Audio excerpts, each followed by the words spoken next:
Sometimes, even when multiplexes have been dominated by superhero movies for over 2 decades, things just don't pan out.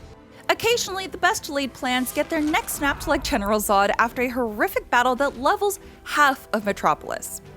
With DC Cinematic Universe about to get reset with this summer's multiversal mayhem movie, The Flash, as the DCEU reins are handed over to James Gunn and Peter Safran, a ton of teases, setups, and planted seeds from the past decade of DC movies are going to wind up going nowhere.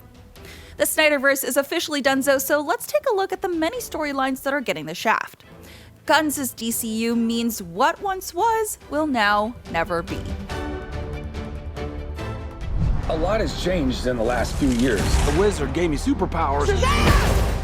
Let's start with Shazam. Yes, even the charming comedic bubble created by the first Shazam film has a few connections to the Snyderverse saga, and those threads are probably going to get snipped.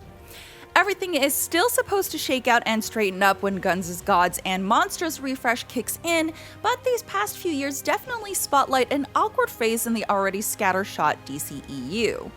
There was even enough of a power vacuum that Dwayne Johnson tried to capitalize on it with Black Adam, with the promise that the hierarchy of power was going to change. It didn't. The Rock's cooking, however, was not smelled. And we'd learn very soon after the movie's release that actor Henry Cavill wouldn't be part of Gunn's vision for Superman. And that news, like a plummeting Kryptonian escape pod, took Johnson's Teth Adam down with it. You know what they say, hierarchy schmierarchy.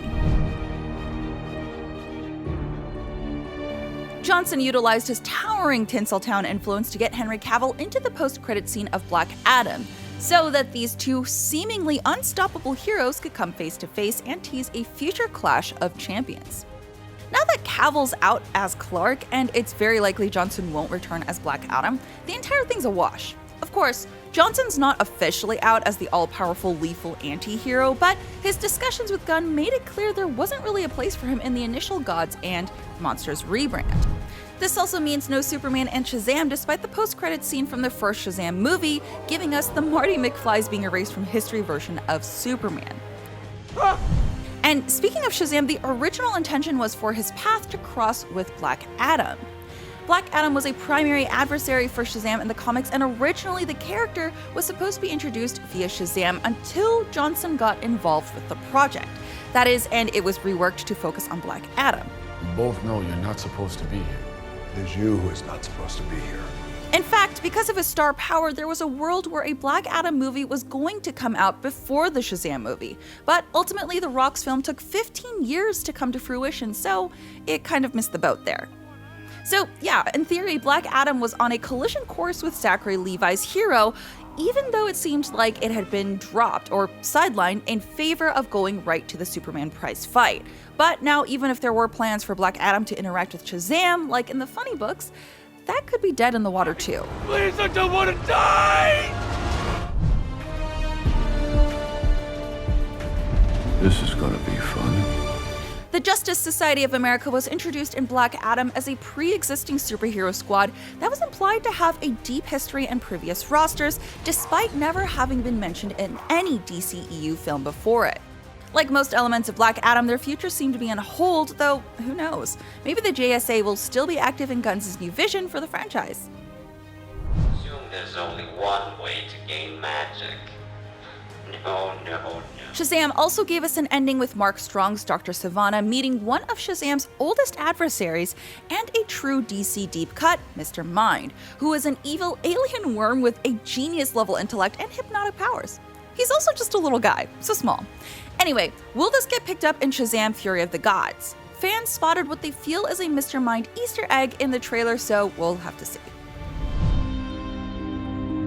Most of the other stories teased in the Snyderverse came from Zack Snyder himself, primarily in Batman vs. Superman, Dawn of Justice, and Zack Snyder's Justice League. The wildest of them was the Nightmare Detour, which showed us a grim dystopian wasteland future where Darkseid had conquered.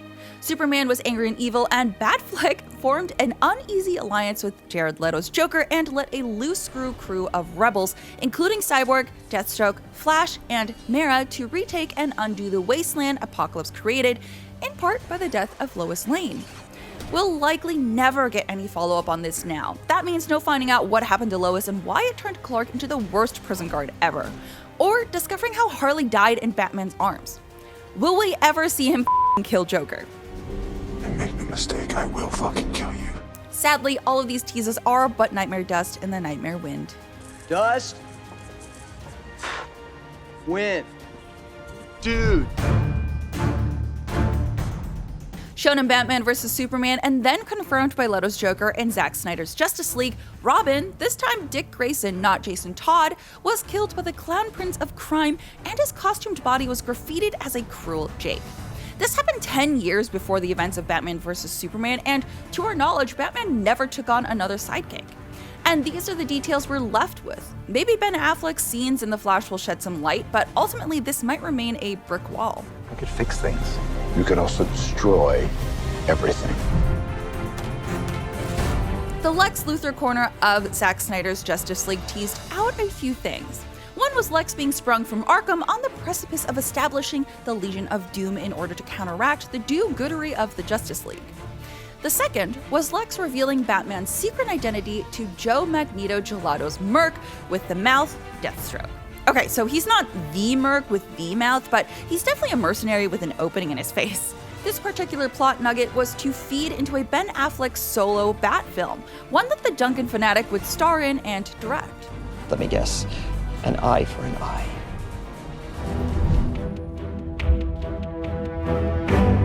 Gone, baby, gone. Snyder's Justice League hinted towards, and then Snyder himself confirmed, that Lois Lane was pregnant.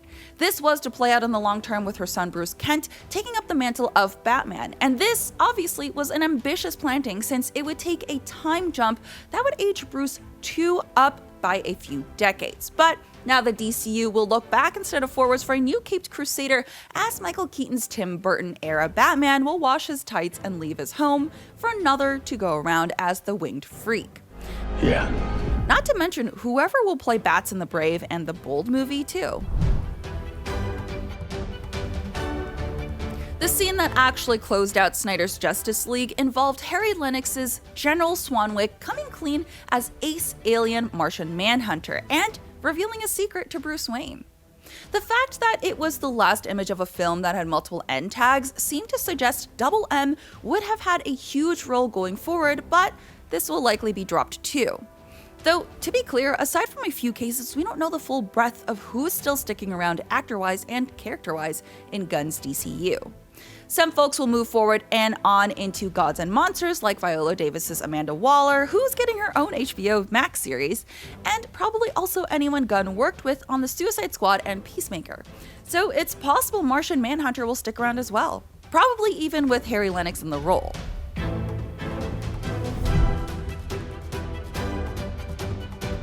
One actor we know won't be returning, and how this actually affects the future of the character going forward, we can't say, is Ray Stevens, who played Cyborg in Justice League. It was a role that was actually quite essential in Zack Snyder's cut of the film. After leveling accusations of abuse against director Joss Whedon and claims that DC Films co-chairs Jeff Johns and John Berg enabled this alleged behavior, Fisher refused to continue on as Cyborg, which nixed the Cyborg solo movie and the character's appearance in the upcoming Flash film. What the bloody hell is he playing at? As the DCEU trudged forward, racking up some nice wins with solo adventures like Wonder Woman, Aquaman, and Shazam, it was clear that the many varied projects Warner Bros. Had planned would require a second examination. The axe came down on Affleck's Bat film, aided by Affleck's own health issues stemming from his time in production as Batman. We also lost the Jared Leto Joker movie, a Joker/Harley movie, Gotham City Sirens, Aquaman spin-off The Trench, a Wonder Twins flick, a Will Smith Deadshot movie, and a big screen adaptation of Green Lantern Corps, though that last one is still part of Gunn's slate just as a streaming series called Lanterns. And gone is Anna DuVernay's New Gods, which was co-written by DuVernay and comic scribe Tom King. It should be noted that King became one of James Gunn's writers and shapers of the Gods and Monsters slate, and his award-winning comic Supergirl, Woman of Tomorrow, is also being adapted into a movie under Gunn's watch. And then there's Batgirl. We don't know what happened to that one. It's a mystery, but we're absolutely sure it wasn't the collaborative work of hundreds of people getting permanently shelved for the purposes of a tax write-off. That would be insane. Of course, we could still get more on some of these teases. The Flash's use of the multiverse and the Batman could give us more on Robin, more on the alternate nightmare future, and perhaps some layovers from Snyder's super roster. And even after that movie's release, Jason Momoa will return in the long-delayed Aquaman sequel. But what are some of the stories you wish would continue under Gunn's watch?